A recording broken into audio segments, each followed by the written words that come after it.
Olá, gente, mais uma vez.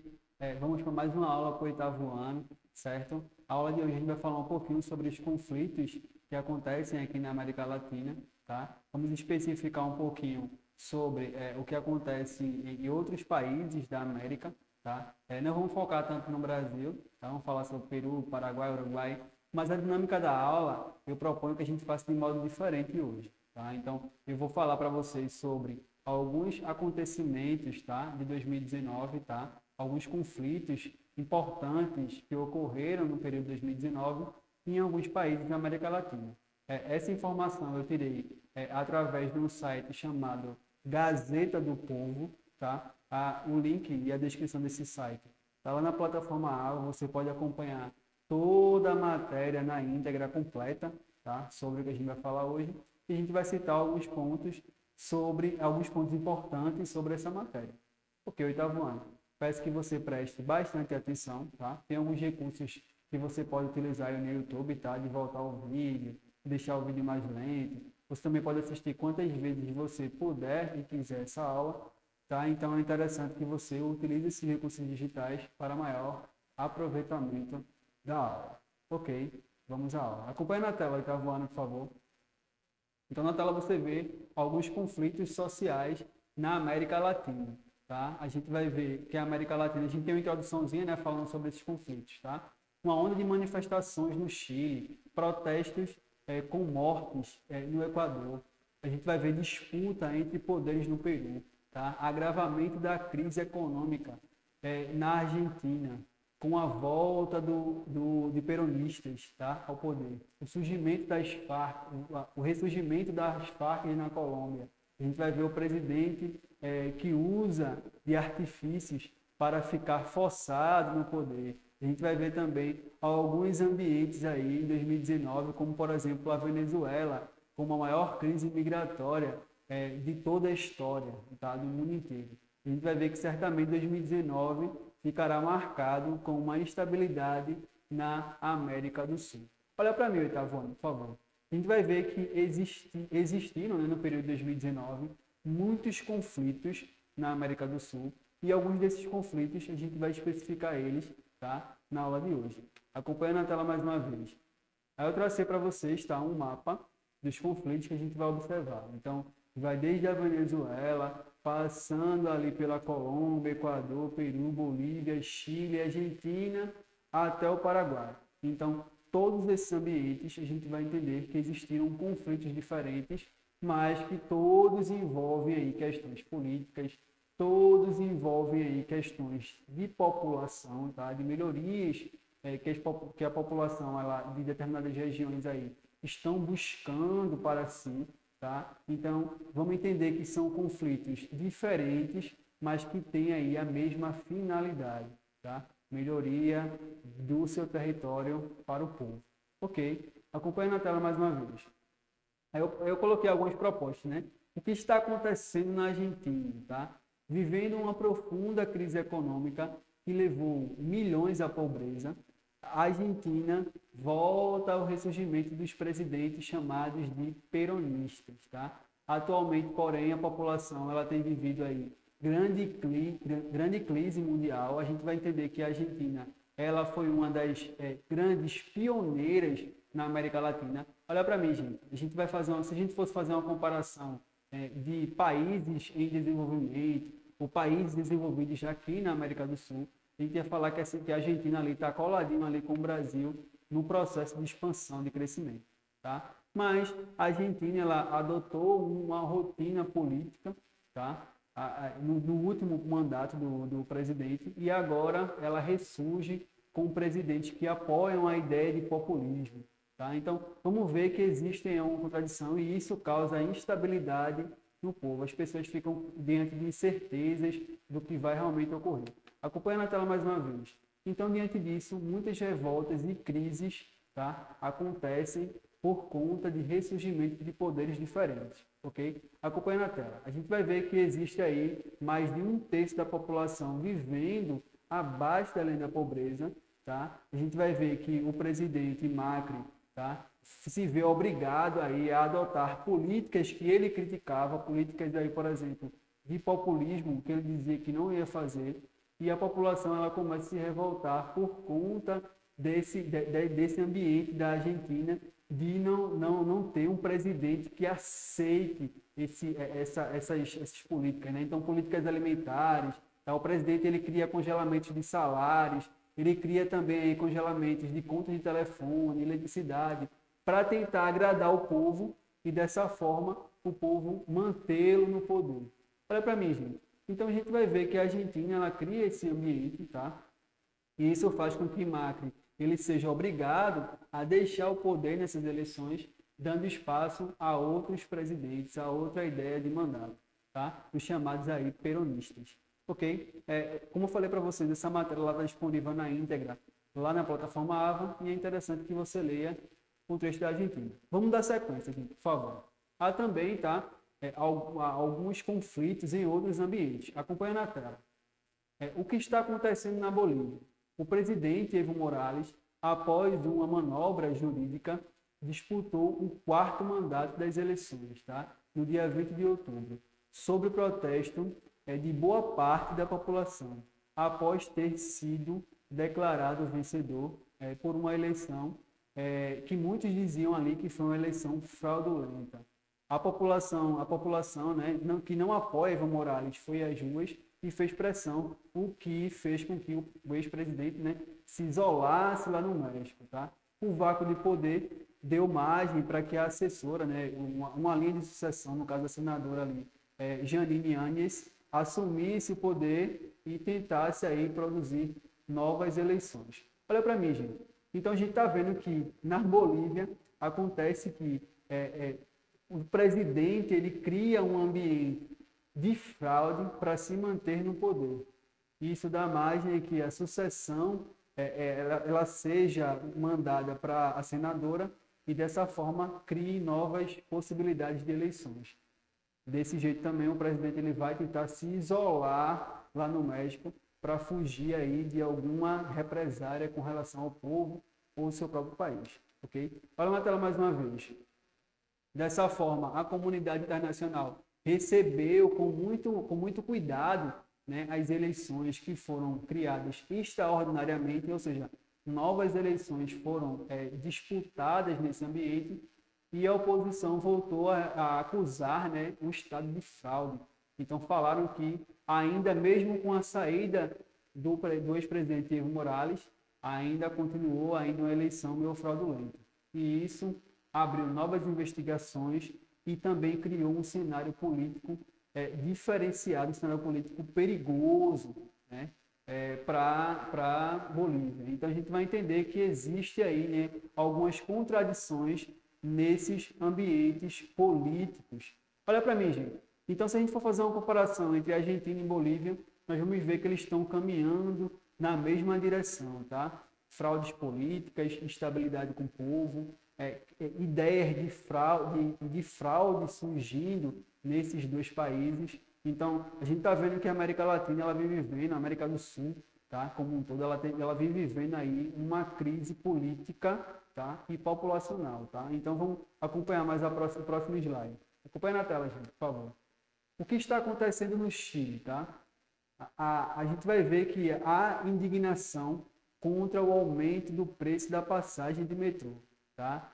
Na capital, Santiago. Se transformou em um enorme movimento contra o governo de direita, democraticamente eleito, tá? De Sebastião Pinheira. Tá? Mais de 20 pessoas morreram nos confrontos e centenas ficaram feridas, tá? Nesse episódio. Olha para mim, gente, por favor. Então a gente está vendo que agora no Chile há uma instabilidade aí de aumento do preço da passagem.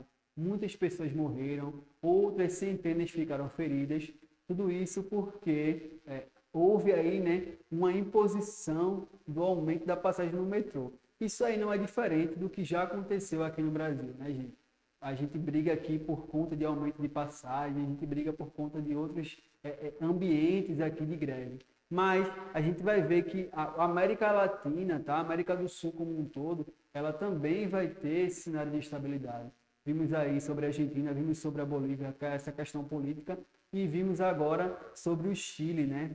Com esse aumento de passagem que cria uma instabilidade no povo e obriga, né, os governos a terem que tomar alguma atitude, caso não, as pessoas elas sofrem algum tipo de represária do governo, ok? Olha na tela mais uma vez, gente.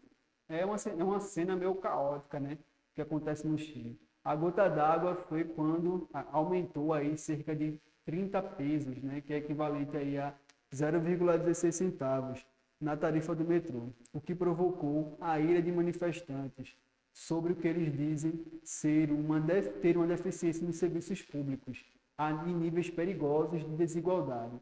Há muito que o Chile é considerado por uma história de sucesso econômico na América do Sul, mas isso teve um custo, especialmente aos chilenos jovens que se dizem não fazer parte ou não se beneficiar desses ambientes, tá? Então, saúde, segurança e outros ambientes aí no Chile é muito afetado e os jovens falam que não estão sendo beneficiados com esse progresso econômico, tá? A gente vai ver que o Chile é um país mais desigual de todos os países membros da Organização de Cooperação e Desenvolvimento Econômico, OCDE, que é uma organização muito importante aí que que busca desenvolvimento dos países aí, tanto da América do Sul como de toda aí da região da América Latina. Olha para mim, gente. Então a gente está vendo aí que a ideia não é muito diferente aqui dentro da América do Sul, tá? Então no Chile a gente vai ver que as pessoas por brigar por passagem de um ambiente que não tem aí uma certa qualidade, segundo eles. Tá? Então, a gente vai ver que, devido a isso, as pessoas elas acabam sendo afetadas por alguns governos que são um pouco brutos com relação ao cuidado com as pessoas, e isso gera uma instabilidade na América do Sul, falando ainda de 2019, é importante lembrar para vocês, ok? Olha na tela mais uma vez. O que está acontecendo com a Colômbia? Tá? Isso tudo aconteceu em 2009. O acordo de paz assinado em 2016 entre o governo colombiano e as Forças Armadas Revolucionárias da Colômbia, as Farc, encerrou um conflito de 5 décadas, que deixou 220 mil mortos no país e marcou o início da nova era. Mas muitos dos ex-combatentes voltaram a pegar em armas, tá?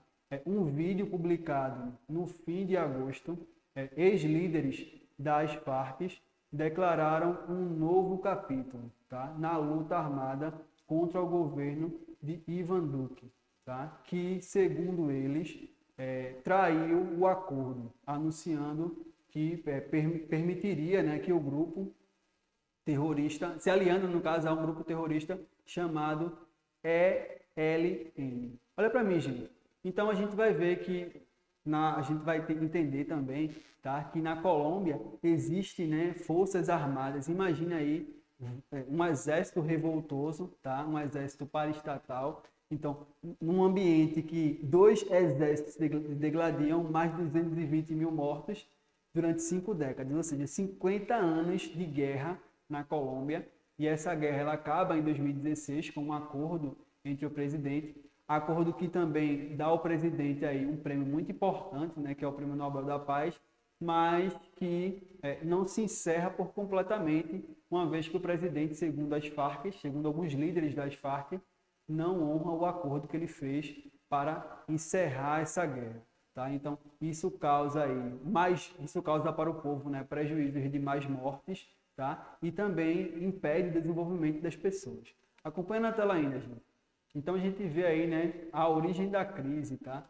Uma guerra que durou aí 50 anos, que tem mais ou menos 220 mil vidas perdidas, tá? Mas que muitos colombianos, né, por não terem desenvolvimento, por estarem, né, de um lado dessa guerra. Então, as pessoas que ficaram do lado das Farc tiveram que se envolver no negócio das drogas para continuar sobrevivendo, tá? Olha para mim, gente. A gente entende que as pessoas se viram obrigadas a entrar em outros tipos de negócios para conseguir se desenvolver, para conseguir sobreviver, porque não existia um acordo entre as duas partes. Quando há esse acordo, não há uma honra desse acordo que gera nova estabilidade. Então a gente vê que é um ciclo de revoltas, é um ciclo de guerras que acontece na Colômbia e faz com que seja um dos ambientes mais perigosos aqui da América do Sul, ok? Para se viver. Ok, oitavo ano. Vamos continuar nosso tour. Olha na tela mais uma vez. O que está acontecendo com o Equador? O corte drástico nos subsídios, nos combustíveis, tá?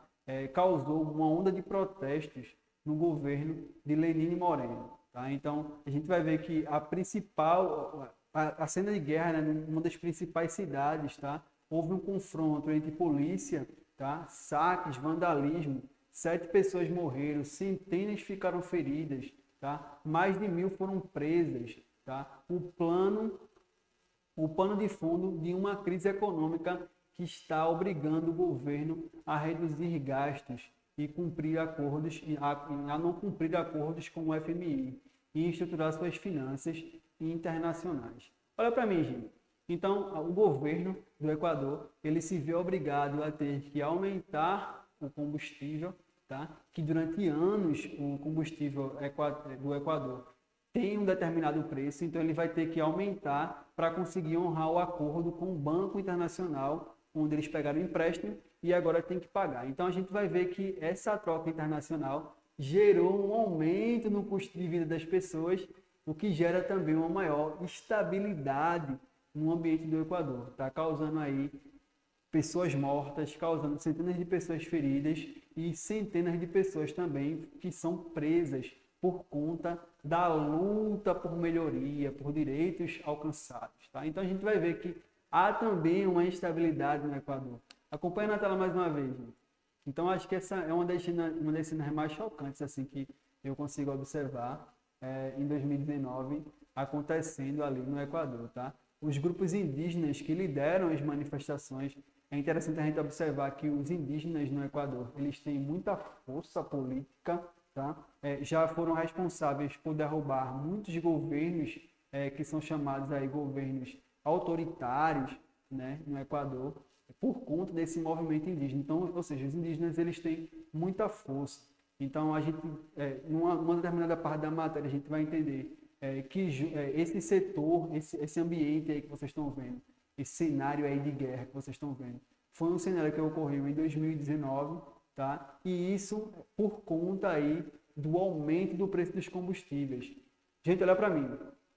É interessante a gente observar que o Equador é um ambiente que necessita em sua estrutura, né, em sua administração do combustível, tanto para a questão ali agrícola, como para a questão de turismo também, que é muito forte no Equador. Então, ou seja, quando há uma elevação do custo do combustível, isso causa instabilidade porque mexe com a dinâmica econômica do país. Ah, professor, quer dizer que, pô, professor, porque só aumentaram o combustível, tiveram esse conflito todo, essa confusão toda? Porque o combustível ele mexe com toda aquela parte dinâmica da economia, na agricultura, no turismo, e isso faz com que as pessoas tenham mais custos para sobreviver. Então, nessa luta, as pessoas acabam aí confrontando os governos e isso acaba causando prejuízos de vidas. Ok, gente? Então é interessante a gente observar que há um cenário meio caótico aí na América do Sul. Ok? Vamos continuar. Acompanhe na tela mais uma vez. O que está acontecendo no Paraguai? Os impactos sobre a contratação de energia da Eletrobras pela ANDE, tá? Administração Nacional de Eletricidade do Paraguai, é uma usina binacional de Itaipu, deflagrado no fim de junho, tomou proporções inimagináveis e quase derrubou o governo de Mário Abdon. A gente vai ver que a principal, né, a diretriz do Paraguai ali, era um acordo que era vantajoso para o Brasil, né, na questão de produção de energia, tá? E isso causou quase um impeachment do presidente paraguaio. Tá? E o dilema, porém, ainda está longe de ser encerrado, de ser resolvido. Olha para mim, gente. No Paraguai, a gente divide uma usina hidrelétrica com eles, tá? Que é a usina de Itaipu. Essa usina ela produz uma quantidade de energia que é cedida, que é vendida para o Brasil, tá? E o presidente paraguaio ele ia assinar um acordo que dava muitos privilégios e muitas vantagens para os brasileiros, tá? Para o governo brasileiro. E o povo ele acabou não gostando muito dessa ideia, né? O que causou muita instabilidade e conflitos também.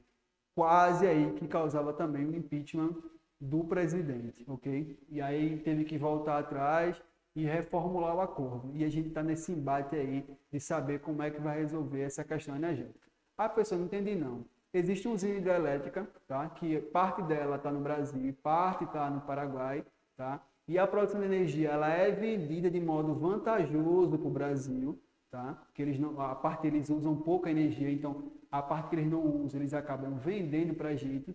Iam se formular um acordo que vendiam maiores partes dessa energia e acabou que esse acordo estava no meio ali de fraude, corrupção. O povo não gostou muito e ia causar um impeachment do presidente paraguaio. O acordo foi revogado e aí está um conflito aí, está uma decisão de como vai se ocorrer, como é que vai se proceder agora. Acompanha na tela mais uma vez. Então você vê aí, né, enormes protestos aí contra o presidente, né, falando que o grupo ali da Eletrobras e outros ambientes ali estão sendo ali corruptos, né, estão vendendo a pátria, muitas placas aí falando que o presidente ele acaba querendo vender a pátria, vender o Uruguai para o Brasil, entregar os bens que o Uruguai tem para o Brasil, que o Paraguai tem para o Brasil, e isso faz com que crie-se uma instabilidade e uma onda de protestos também no Paraguai. Ok, gente? Olha para mim.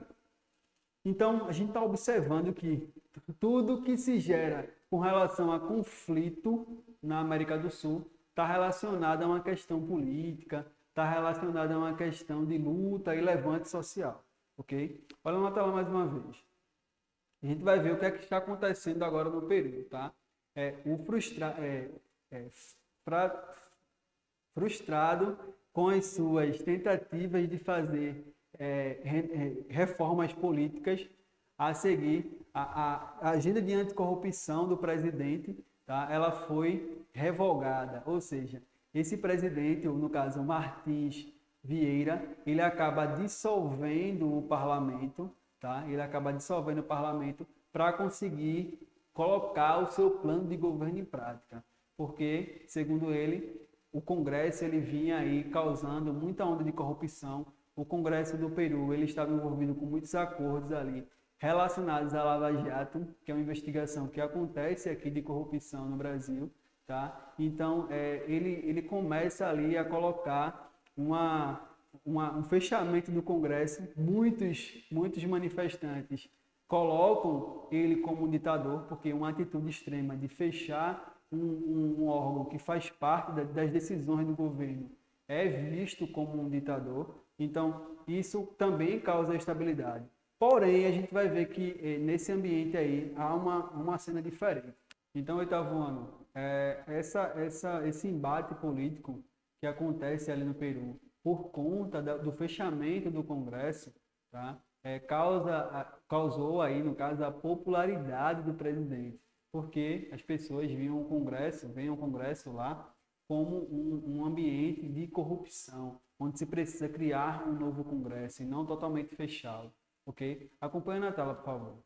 Então a gente vai ver que, a gente vai entender que Vergara, no caso do presidente ali, ele assinou um decreto emergencial para garantir a realização de novas eleições parlamentares extraordinárias em 26 de janeiro de 2020.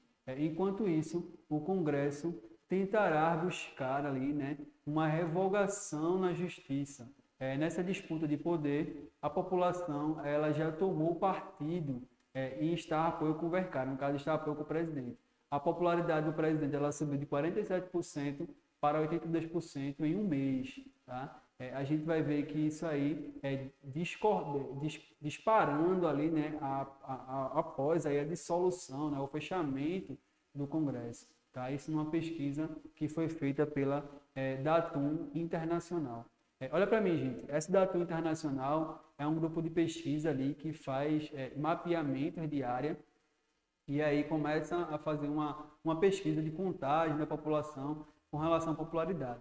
ok? É só para deixar que vocês entendam esse grupo de pesquisa e a importância dele com relação a essa informação, ok, gente? Aí então a gente vai ver que há um aumento da popularidade do presidente após o fechamento do Congresso, uma vez que a população entende que o Congresso está envolvido com muitos cenários de corrupção. Eita. Com muitos cenários de corrupção, ok? A gente observa esse ambiente aí, né? Se vocês olharem para a bandeira aí do manifestante, tá? Encerra o Congresso, está nítido que existem muitas ratazanas, né? Muitos ratos, tá? Então, isso mostra com que a população estava insatisfeita, né? Com esse Congresso repleto aí de cenários de corrupção. Ok? Há também, né, instabilidades em outros ambientes. Tá? A gente vai ver que há também uma instabilidade também na Venezuela. Então, eu coloquei o título aí, né? O que está acontecendo na Venezuela?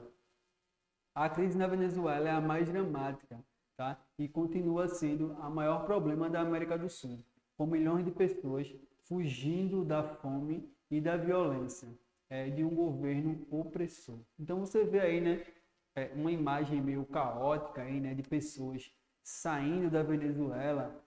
A gente vê que há uma saída, né, um êxodo da população. Imagina cidades inteiras sendo aí migradas para outros países. Tá? Olha para mim, gente. Muitas das pessoas que estão migrando na Venezuela vêm aqui para o Brasil para tentar oportunidades, né? Garanto que você deve ter visto algum venezuelano aí caminhando pelas ruas ou no sinal pedindo ou trabalhando em algum estabelecimento. Isso é uma prova, uma amostra de como os venezuelanos estão migrando aqui para o Brasil. Muitos venezuelanos também, há notícias que estão vivendo na floresta amazônica ali, né? Vivendo como índios, tá? Sem muita civilização, só realmente sobrevivendo. Algumas cidades na fronteira ali do Brasil estão sendo ocupados por muitos venezuelanos, porque a saída, gente, é em massa, tá? Muita gente saindo de uma vez só do seu país, fugindo de um governo ali chamado opressor. Isso quando eles conseguem fugir, né? Porque existe ali uma barreira do governo ali, né, com o exército, para impedir que as pessoas elas tenham uma facilidade para sair, tá intimidando as pessoas, e isso cria um cenário meio que caótico. Agora, por que as pessoas estão fugindo tanto da Venezuela? Acompanha na tela mais uma vez, gente. Acompanha na tela mais uma vez.